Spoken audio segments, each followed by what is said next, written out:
السلام عليكم. مرحبا بكم في الفيديو الاول ديالي في هذه القناه. بغيتكم تركزوا معايا مزيان، حيت من هاد اللحظه اللي دخلتوا فيها هنا ما بقاش عندكم رجع للور، حيت غتعيشوا معايا قصص كتحبس الانفاس، عامره بالغموض والتشويق والاسرار اللي من عالم اخر. الا كان قلبك قوي باش تكمل معنا فمرحبا بك.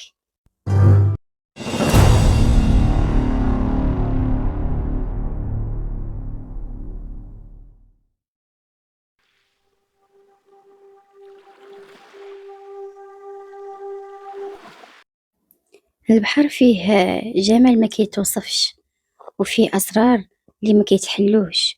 كل موجة كتكتب لينا حكاية جديدة، وكل نسمة كتجيب معاها الهدوء والسلام.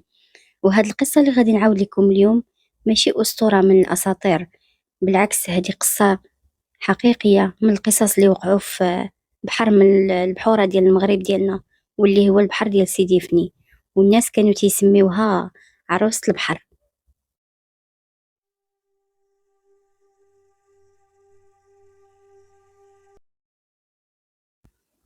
في واحد النهار من ايامات الله اللي كان في البداية ديال التسعينات، كانوا واحد ثلاثة ديال الشباب اللي غادي نعطيهم الاسم ديال حميد ورشيد وسعيد، اللي هما الابطال ديالنا، اللي جاو من واحد الدوار صغير في النواحي باش يهربوا من ديك السخونيه ديال النهار ويستمتعوا بالغروب. راكم عارفين ما كاينش اللي ما تيعجبوش الغروب.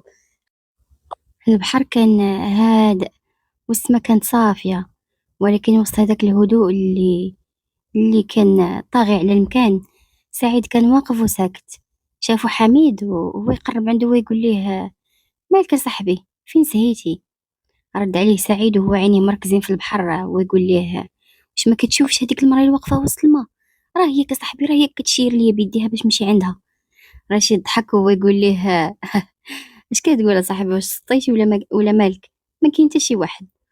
ما جا حميد فين يكمل هضرته حتى لقى سعيد بدا كيدخل في وسط الماء بالزربه، بحال تيجري باش يوصل هذاك الشيء اللي كان كيشوف، وعينيه بقاو مركزين على نفس النقطه اللي كاينه في وسط البحر. حميد فاش بغا يتبع سعيد باش يحبسو ويحبسو ما يدخلش لداخل، تيحس بشي حاجة باردة كتشد ليه في رجليه من التحت، ولكن ماشي البرودة ديال البحر. هاد البرودة هادي البرد ديالها قاصح كيوصل لداخل ديال العظام. اما بالنسبة لرشيد اللي كان مازال ما سيقش خبار لهاد القصة اللي واقعة للدراري، فهو كان تيعيش في الجهة الاخرى قصة وحدة اخرى في اليابسة، حيت انه كان تيستمتع بالبلاصة وتيكتشفها حتى كيسمع واحد صوت ديال شي مرا كضحك، ولكن كانت الضحكة ديالها ما فيهاش الحياة، بحال خارجة من الداخل ديال البحر. باقي رشيد كيستوعب هاد الضحكة وتيفكر منين جات وهذا، حتى كيسمع الغوات ديال حميد كيعيط ليه: رشيد رشيد، جبدني دغيا صاحبي. رشيد ضرباتو الفيقة بديك الغوتة ديال حميد، مشى تيجري بالزربة وهو يجر حميد من وسط الماء، واللي هو بدورو بداو تيجرو في سعيد، ولكن سعيد كان ما باغيش يخرج ليهم. هما تيجروه، هو تيتركل ليهم في يديهم باش يرجع لداخل ديال البحر، ويتبع هذيك المراه اللي هو شافها بعينيه. من بعد ما تقاتلوا الدراري مع سعيد باش يخرج بالكشيفه باش خرجوه من وسط الماء، من يوصلوه للرمله وهو يطيح لهم في الارض مغمض عينيه ووجهه صفر ما فيش نقطه ديال الدم. بقاو الدراري معاه باش يفيق. طلع رشيد جاب الماء وبداو تيرشوه بالماء وتيحاولوا يفيقوه حتى فاق، وهما مصدومين من هادشي اللي وقع، خاصة انه اول مرة توقع لهم شي حاجة غريبة بحال هادي. المهم الدراري من بعد هادشي اللي وقع قرروا انهم يرجعوا في حالهم، وهما راجعين مشات لهم ديك الحيوية وداك النشاط اللي كانوا جايين به. كل واحد كان ساهي في جهة كيفكر بهادشي اللي وقع لهم هاد النهار.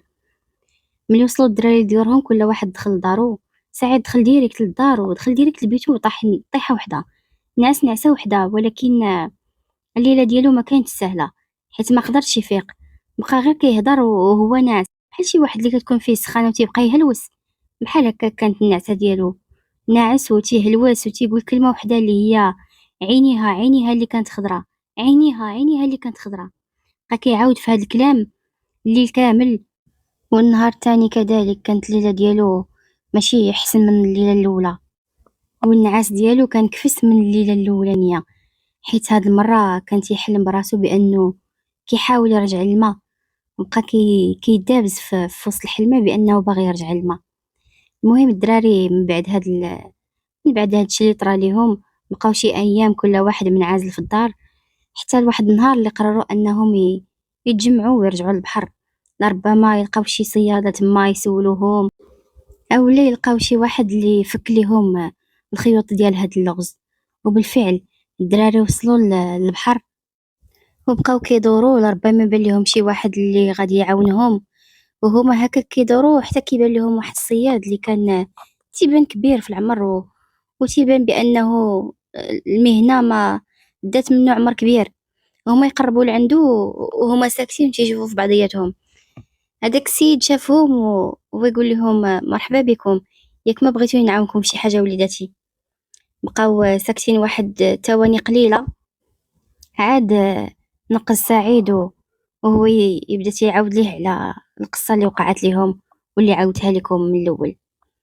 السيد البحار اللي كان راجل كبير كان كيتصنت ليهم بتمعن، ولكن الوجه ديالو مكانش فيه شي تفسير على انه مصدوم من هادشي كيسمع، ولا بحال أول مرة غيسمع هاد الرواية، ولا فهو كان تيسمعهم ولكن ساكت، الملامح ديالو ما فيهم حتى شي تفسير. فاش سالاو الدراري التعاويد ديالهم لهاد السيد، بقى ساكت واحد شوية تيخمم، وهو ينطق وقال هاد البلاصة ولادي راها معروفة بزاف بلي الناس كتار كيغرقوا فيها، ولكن ما تيلقاوهمش. يعني الجثة كياخدها البحر وما تيعاودش يخرجها، ما كتخرجش. وكاينين الناس كيآمنوا بواحد الرواية واحدة أخرى. بقى ساكت لثواني قليلة ويقول له حميد كمل يا سيدي كمل. هو يهز راسو فيه ويقول ليه الناس كتقول بأن هاد البلاصة مسكونة، يعني فيها ماليها، أو لا كما تيقولوا فيها عروس البحر. عروس البحر ولدي. هنا غادي نكون وصلت معكم لنهاية القصة، كنتمنى تكون عجباتكم، ونتلاقاو إن شاء الله في قصة جديدة. وبطبيعة الحال كنتمنى ما تبخلوش عليا باشتراكاتكم ولايكاتكم، واللي عنده شي قصة بغى يشاركها معايا وبغاها تكون من المشاركات الأولى اللي غادي تخلي بصمة ديالها في القناة ديالي، فالإيميل ديالي والإنستغرام موجودين في صندوق الوصف. كنتمنى نكون عند حسن ظنكم. كنت معكم راوية من قناة كان سرا. في أمان الله. سلامة.